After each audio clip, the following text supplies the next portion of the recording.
Ladies and gentlemen, welcome to the 9 p.m. English News Edition. The top stories of tonight are: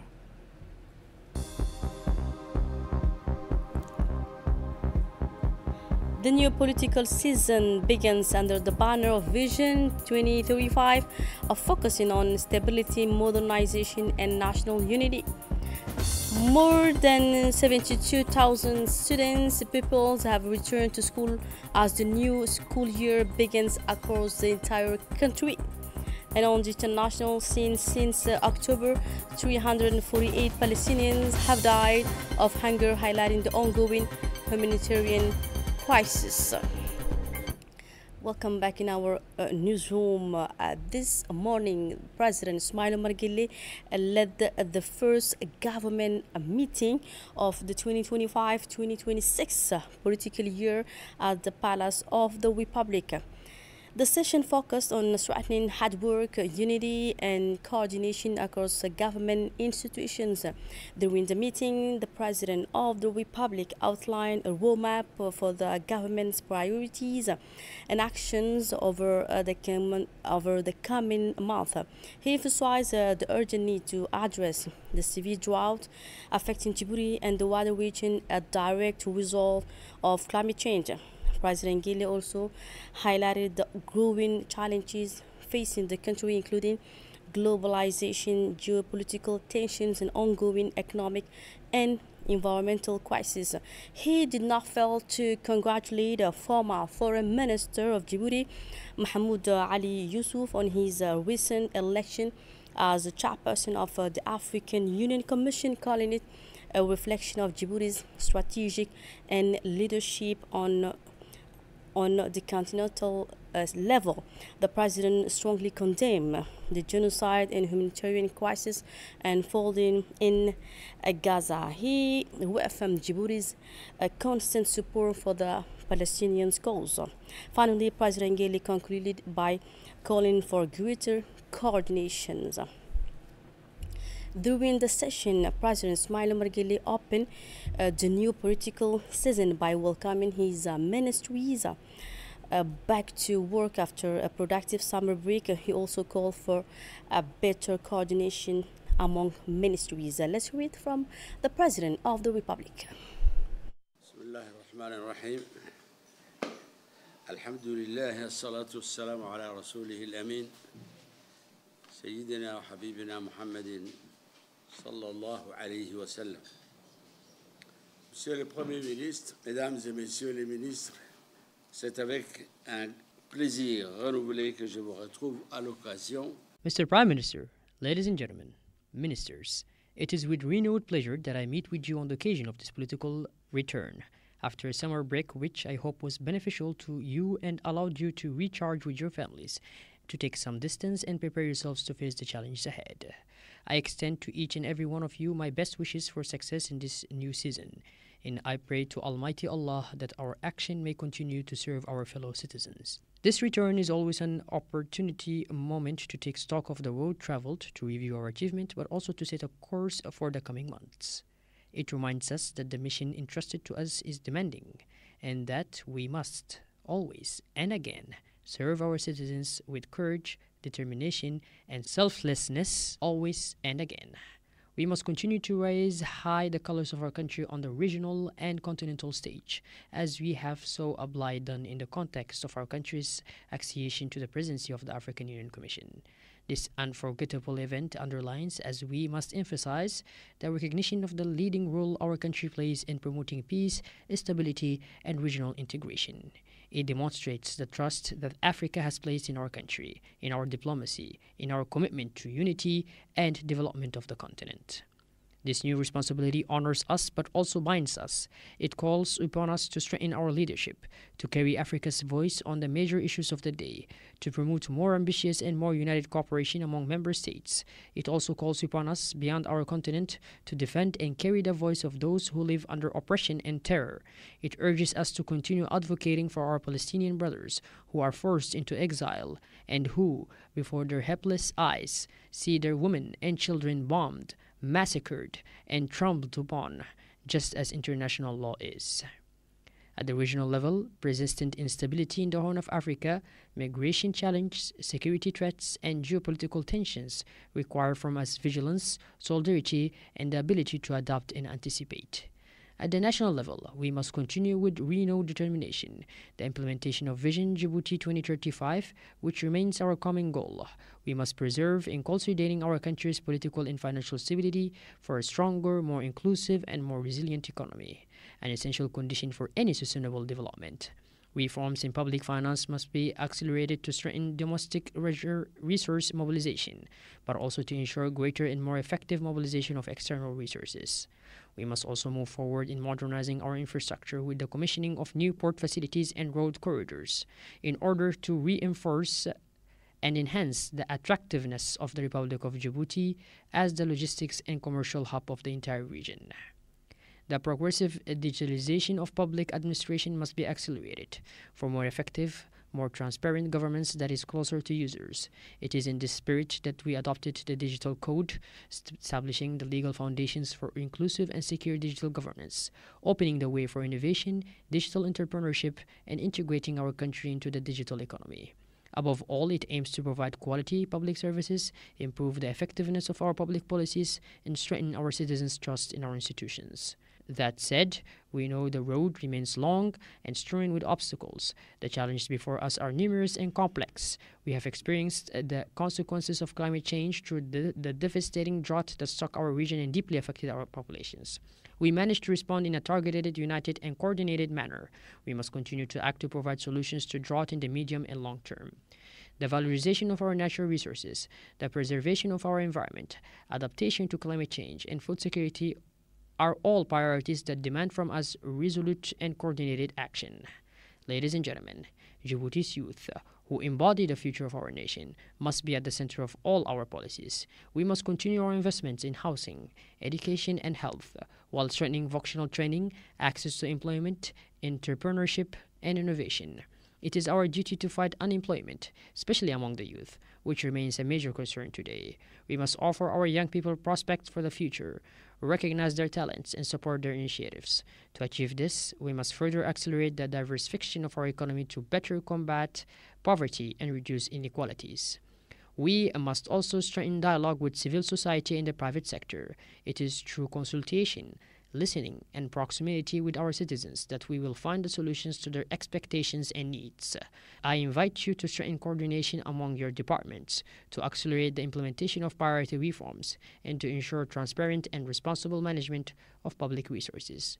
Ladies and gentlemen, I wish you all an excellent political return under the banner of work, unity, and coordination. Long live the Republic of Djibouti. Thank you. And under the leadership of the head of state and head of government, President Ismail Omar Guelleh, the 13th Councils of Ministers meeting was held on Tuesday. Today, September 2nd, 2025. Let's now listen to the report of the acting government spokesperson Ali Hassan Bahdouna. De son Excellence M. Ismail Omar Guelleh, président de la République, chef du gouvernement, a eu lieu ce mardi 2 septembre 2025. La 13e séance du Conseil des ministres. The President of the Republic, His Excellency Mr. Ismail Omar Guelleh, delivered an important speech at the Presidential Palace for the political re-entry.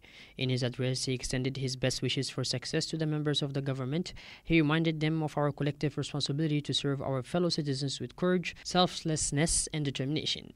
He recalled the progress achieved, with the highlight being the Republic of Djibouti's accession to the chairmanship of the African Union Commission, a symbol of the recognition of our country's role in promoting peace, stability, and regional integration. He stressed that this new responsibility requires the Republic of Djibouti to raise Africa's voice high and to continue defending oppressed peoples, particularly the case of the Palestinians who are forced into exile and before their powerless eyes see their women and children bombed, massacred, and trampled upon, just as international law itself is being trampled. On the regional front, the President of the Republic stated that the security, immigration, and geopolitical challenges we continue to face highlight the need for vigilance and solidarity. On the national front, he emphasized that the implementation of Vision 2035 must continue in order to strengthen political and economical stability. His Excellency, the President of the Republic, insisted on the need to pursue the modernization of infrastructure and the digitalization of public administration, with the adoption of the digital code to encourage innovation and foster better governance. He recalled the threats linked to climate change and stressed the need to act on food security, adaptation, and the valorization of natural resources. According to His Excellency, the President of the Republic, youth must remain at the heart of public policy, with greater investments in education, health, employment, housing, and entrepreneurship. He reiterated that diversifying of our economy is essential to reducing poverty and inequalities. Finally, His Excellency Mr. Ismail Omar Guelleh, President of the Republic and Head of Government, called on government members for better coordination, structural resource management, and enhanced dialogue with civil society and the private sector. Ministry of Youth and Culture. First question, communication on the National Archives. The archives constitute the official memory of the state and represent a key element of our national heritage. As such, they play an important role. Transparency, continuity of services, and decision-making support efforts already undertaken demonstrates that many administrations and institutions have improved their archiving practices and now comply with international rules and standards. However, some administrations continue to face difficulties, with challenges remaining in preservation, circulation, security of administrative documents. In response, the Ministry of Youth and Culture has launched an emergency plan dedicated to archive management and preservation. This plan aims to strengthen document security, safeguard collective memory against risks of deterioration, and improve and harmonize archival practices within all public administrations. The plan also seeks to establish a clear diagnosis of the situation in each administration, to address the backlog of documents to avoid losses, to facilitate the transfer of records to the National Agency for Cultural Heritage, and to introduce efficient and sustainable archiving practices.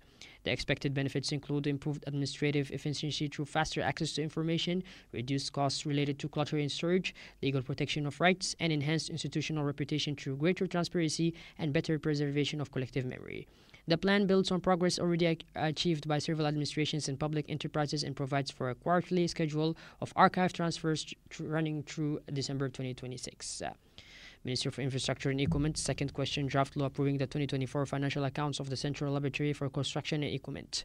For the 2024 fiscal year, the LCBE's financial accounts show revenues of 344,996,000 francs. Net profit increased 13.3 million Djiboutian francs, rising from 2.58 million Djiboutian francs in 2023 to 15.9 million Djiboutian francs in 2024. Revenues also increased by 29.1 million Djiboutian francs from 315.8 million into 2023 to 344.9 million in 2024. This growth is mainly due to a higher operating income, in particular services revenues, and other operating income, namely the state's assumption of laboratory equipment costs. Expense rose from 313.2 million Djiboutian francs in 2023 to 329 million Djiboutian francs in 2024. This increase is mainly attributable to purchases in supplies and personnel costs. During 2024, the laboratory carried out investments of more than 20 million Djiboutian francs in industrial equipment, facilities, and general installations. Ministry of Higher Education and Research. Third question, draft order creating the state diploma in dietetics and nutrition professional bachelor's level. The purpose of this draft order is to create the state diploma in dietetics and nutrition at the professional bachelor's level. The Higher Institute of Health Science will implement the training program for this diploma starting in the 2024-2025 academic year. The training complies with the national guidelines on nutritional health. Applicants must hold a scientific baccalaureate and pass an entrance examination to join the ISSS and obtain the professional bachelor's diploma after 3 years of study. The draft order specifies the training content, the methods of knowledge assessment, and the credit validation requirements. Training in dietetics and nutrition will improve the knowledge of skills of healthcare professionals in this field, resulting in better care for the population and a reduction in malnutrition rates. Minister of Labor in charge of formalization and social protection. Fourth question, draft degree on appointments. The following appointments were made. Mr. Muhammad Yasin Ahmed, Technical Advisor to the Minister Delegate in charge of Digital Economy and Innovation. Mrs. Ikram Awali Farah and Mrs. Koran Abdullah Abdullahi, Technical Advisors to the Minister of Labor. Mr. Umar Arun Umar, Director of Labor and Professional Relations at the Ministry of Labor. Mrs. Shukri Hashi Aw Umar, Director General of the People's Palace. Mr. Kennedy Ibrahim Hussein, Director of Publication of La Nation newspaper. Mrs. Rahma Umar Kamil, Director of Investment and Private Sector Development. Mr. Muhammad Umar Ali, General Director of the National Agency for the Promotion of Sports. Communications. Tune in again with the second part of the Ministers' Council report.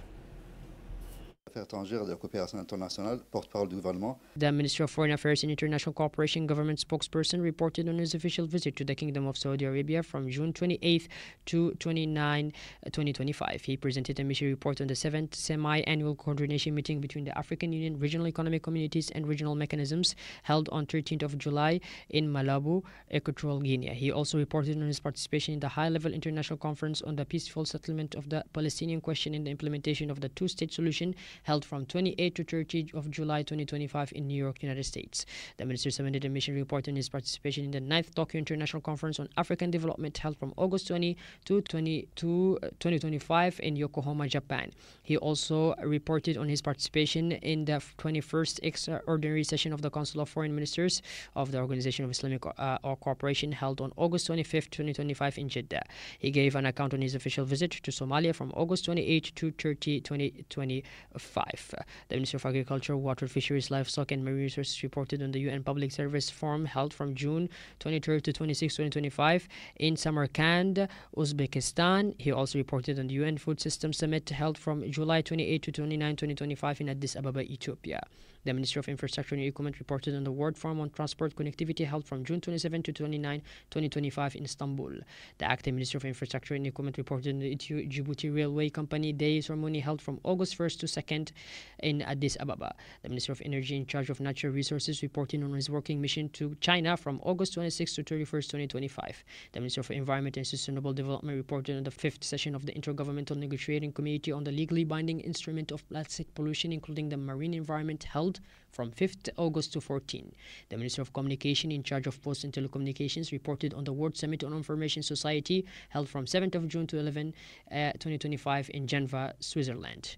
And last but not least, the Minister of Youth and Culture reported on the international program Marrakesh, Capital of Islamic World Youth OIC 2025 held on 30 of June in Marrakesh, Morocco. She also reported on her participation in the opening ceremony of the 13th Games of the Indian Ocean Youth and Sports Commission held from 1st to 10th of August 2025 in Seychelles.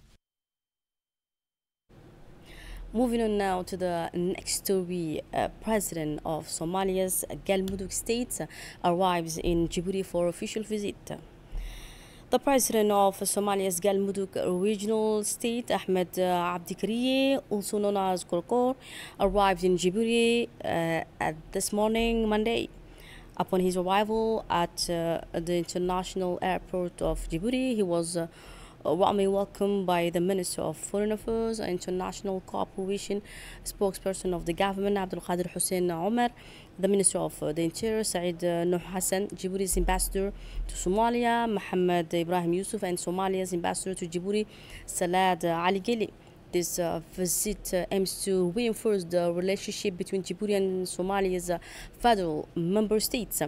It comes at a time when regional cooperation is playing an increasingly vital role in promoting peace, stability, and shared development across the Horn of Africa. During his stay, President Kariye is expected to hold high-level talks with Djiboutian authorities.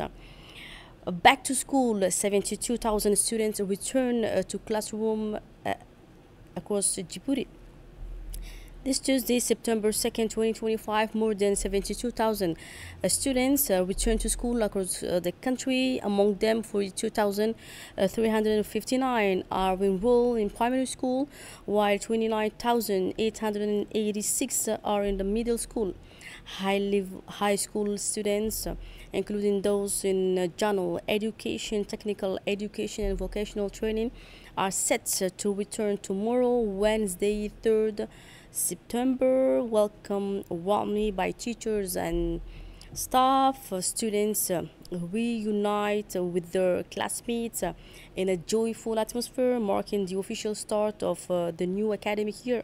Following major progress in recent years, including the expansion of a universal primary education, improved learning quality, and increased inclusion of vulnerable students, the Ministry of National Education and Vocational Training has now set a clear direction of building modern, high-performing and inclusive schools.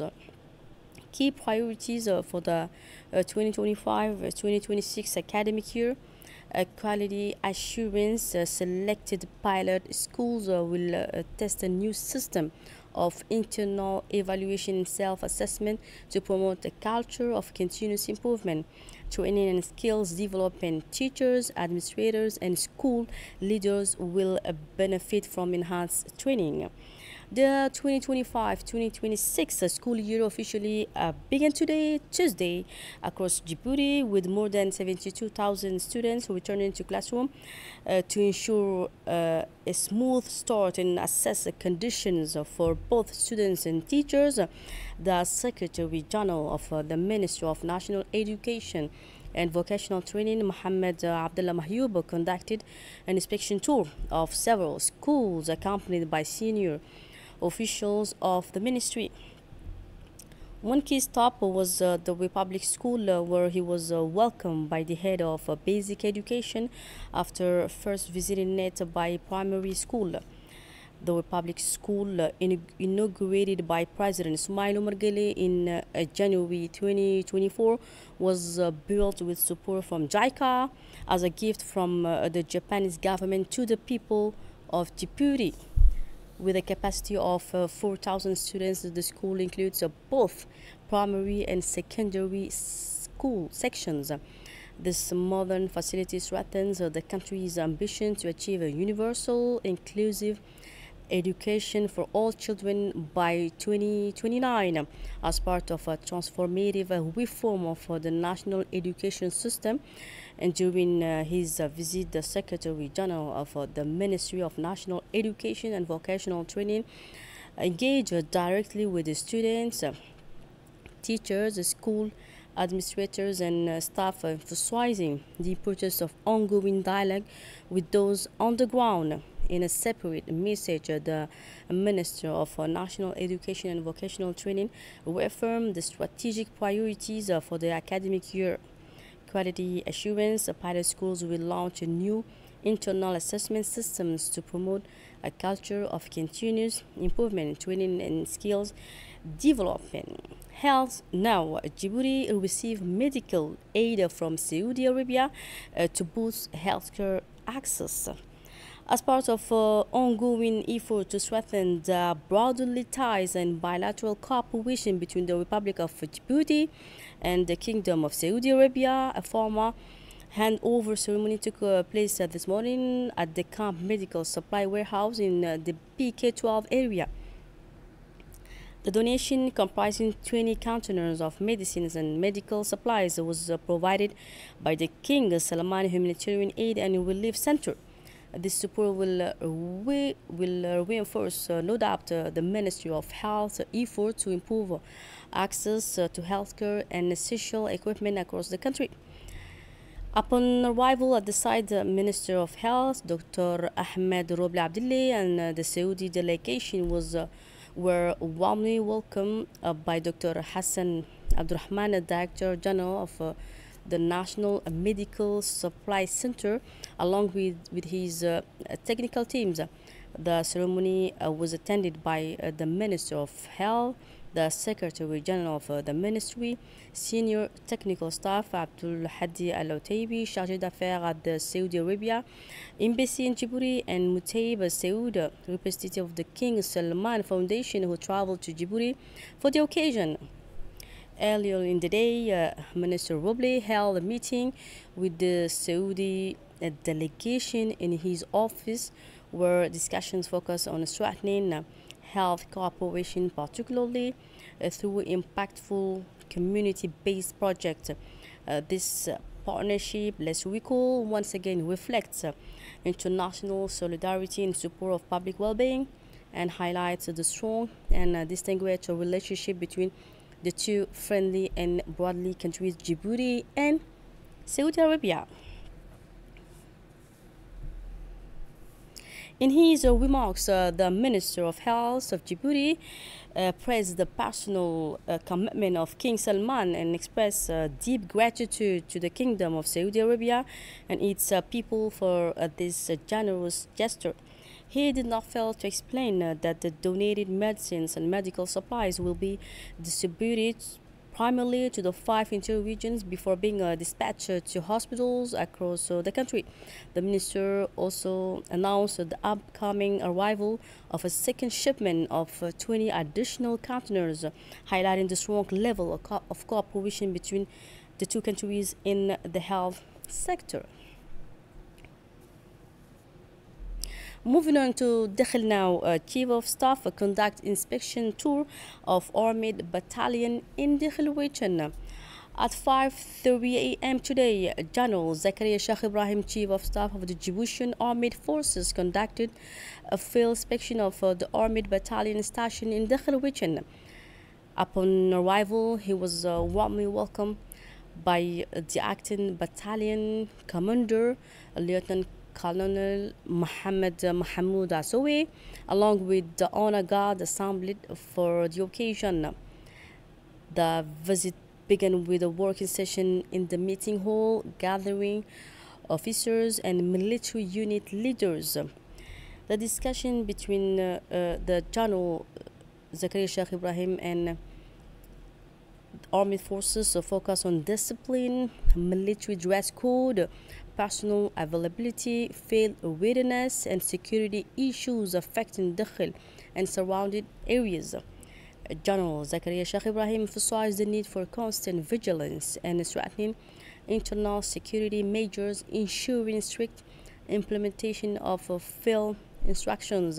He ordered weekly reviews of the forces to maintain a close monitoring of discipline and readiness.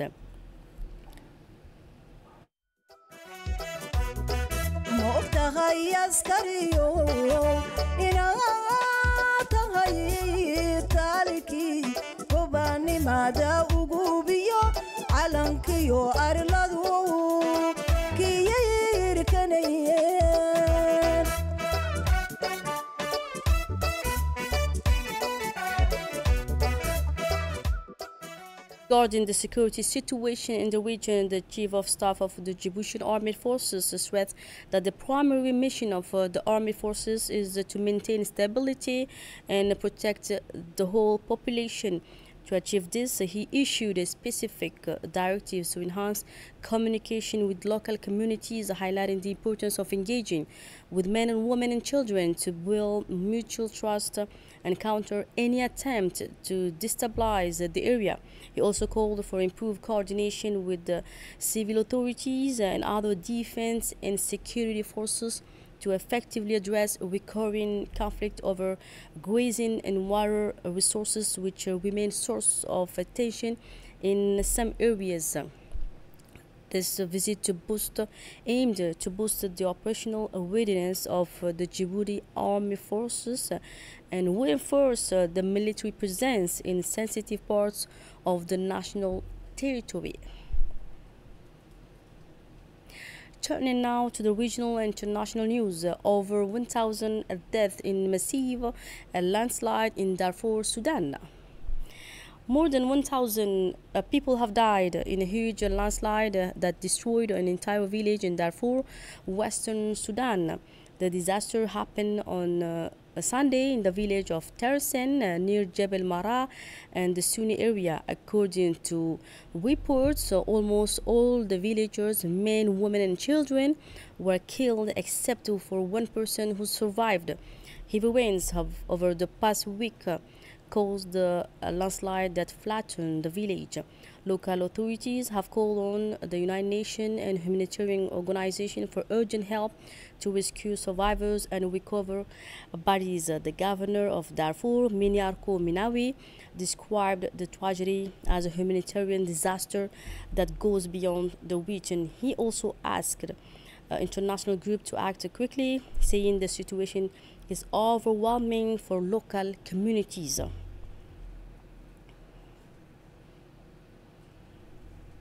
In Gaza Strip now, 20 Palestinians killed in Israeli airstrikes, including 5 suffering from starvation. A medical source in Gaza reported that 13 Palestinians were killed early Tuesday in airstrikes in the southwest and north of Gaza City. This brings the total number of deaths since down to 20, including 5 who were suffering from starvation. Al-Shifa Medical Complex said 9 Palestinians, including children, died after an Israeli airstrike hit a house in Tel Hawa neighborhood, southwest of Gaza City. Emergency teams also reported 4 deaths and several injuries after airstrike hit 2 homes in Sheikh Radwan neighborhood, north of the Gaza Strip. Finally, climate change fuels devastating wildfires in eastern Mediterranean and European. A new study shows that climate change with rising temperatures and less rainfall worsen the 2025 wildfire in Turkey, Greece, and Cyprus. So that's it for tonight news. Thanks for being with us and have a good night.